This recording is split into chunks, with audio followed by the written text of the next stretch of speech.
May 22nd, it's Friday, 2026. This is your Daily Consciouness Alignment Insight. I'm Dr. Kevin Gyurina, helping align the collective consciousness. Well, it is major transformation season today. So what do I mean by that? Well, if you've been following the conversation, what I would talk about here is how it's the topic of, in health, epigenetics. Okay, how the outside and the internal environment impact your body's genetic expression, and it has to do with our thoughts, our brain, our nervous system, our organs, our hormones, the technologies around us, the cosmic events, the weather, all the aspects of what makes us in this environment. Can be broken down in all these little topics.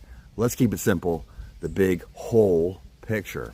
Now, when we talk about this topic of epigenetics, we need to know, like being a boat on the ocean, the tides, the waves, the weather, the environment, the elements, and how that's playing on how it's moving the ship, directing the ship. How do they stay on course?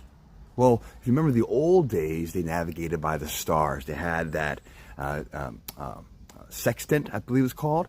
It's that technology, an old type of technology. They would sight things and look at angles, and they would know how to stay on course. And they would have the maps and the chart and whatnot. And so this is a whole way of navigating based on the environmental cues.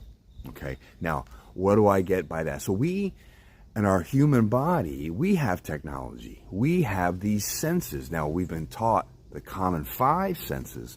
However, we have all these additional layers of detecting our environment that are not necessarily categorized in those classic 5 senses. So without going into details of what they are, just note that you're sensing things. Things like motion and pain and hunger are simple examples. Now, when we look at how the weather and cosmic patterns and things that are going on in a grander scale, the sun, and how that affects humans, the moon and its cycles, how that affects humans, I want you to look up something called cymatics, C-Y-M-matics, C-Y-M-A-T-I-C-S, I believe, and we'll put it up top there.